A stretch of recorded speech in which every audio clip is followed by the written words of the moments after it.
Kisah asal mula Baras Banyu Banyang menurut suku Dayak Kanayat di Kalimantan Barat. Seperti yang kita ketahui, Baras Banyu Banyang ini adalah salah satu material pokok dalam seluruh liturgi atau ritus suku Dayak Kanayat. Baras banyu ini sebetulnya berupa 7 biji beras putih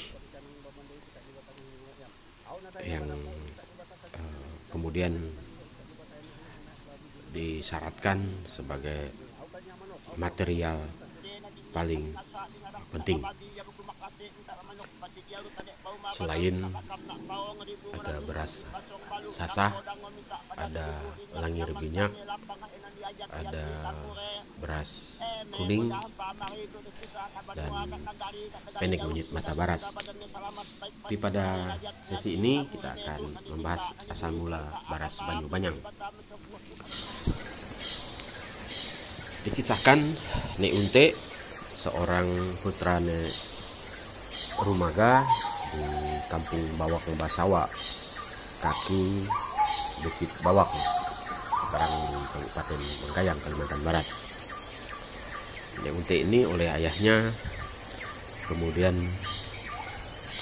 diminta berburu babi hutan di satu daerah yang disebut dengan Tanyuk Bunga.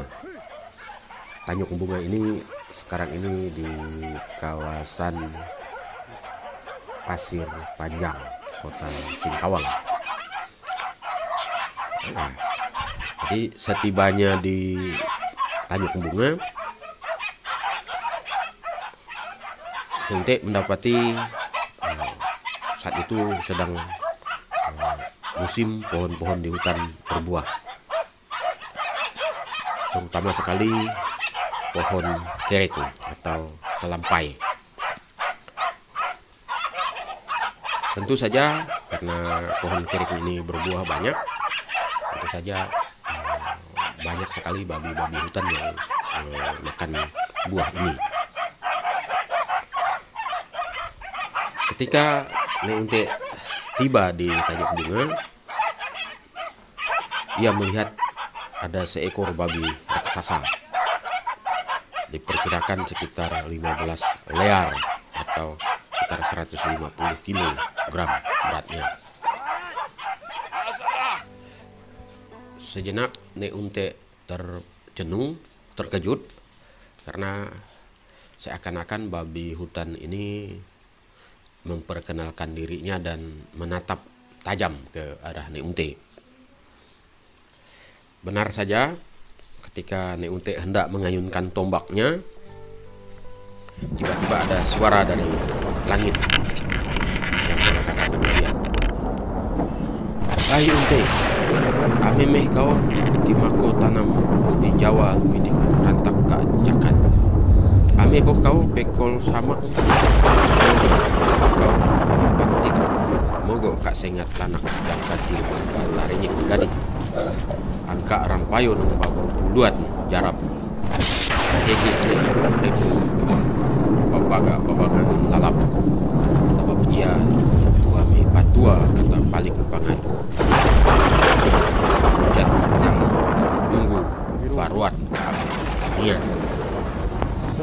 Artinya kira-kira seperti ini. "Hai Unte, janganlah engkau membunuh babi hutan itu.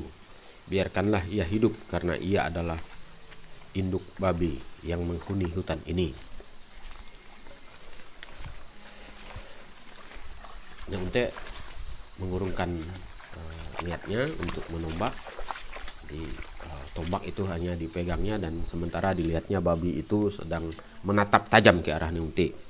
Tiba-tiba petir menggelegar dan ada lagi suara dari langit.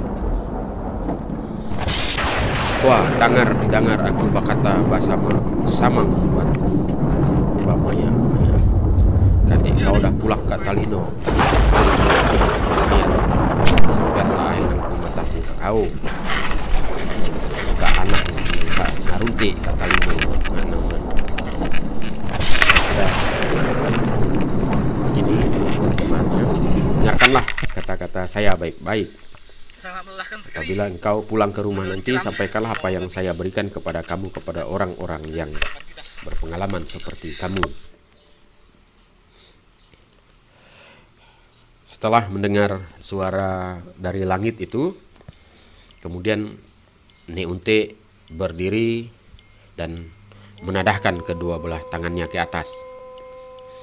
Dan tentu saja babi hutan itu kemudian melarikan diri.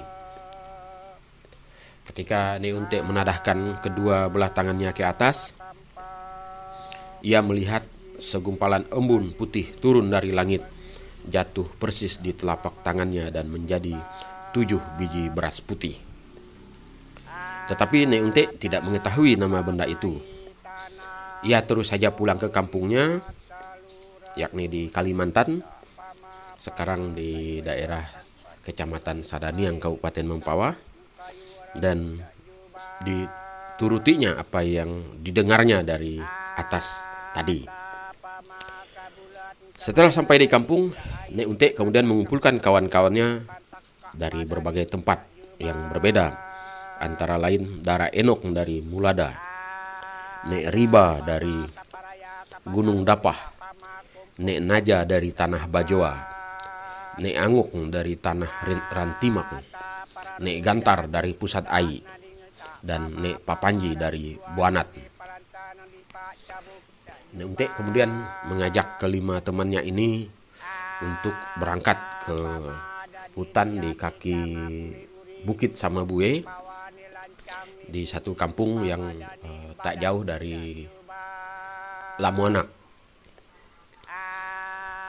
Secara rahasia, Neunte memang mencari tempat yang jauh dari perkampungan sesuai dengan pesan yang didengarnya dari langit. Setelah sampai di tempat itu, Neunte kemudian memandikan lima orang kawan-kawannya tadi dengan air bunga selasi. Selesai ia memandikan kawan-kawannya itu, tiba-tiba mereka mendengar suara dari langit. Suara itu menjelaskan arti dan makna beras banyu 7 biji, yaitu untuk membersihkan raho ragak atau membersihkan segala penyakit, membersihkan segala rintangan hidup, dan membersihkan seluruh lingkungan sekitar kita dari berbagai macam penyakit yang hendak menyerang.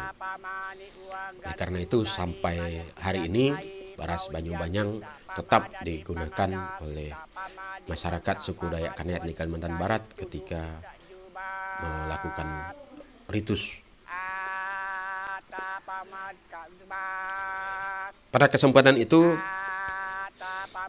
suara dari langit itu juga meminta kepada Neunte dan kelima temannya untuk mulai merubah kebiasaan atau budaya yang mereka miliki selama itu. Nek Daniang misalnya menjelaskan tentang bagaimana mereka memulai pengembangan padi, bagaimana tentang perkawinan dan sebagainya.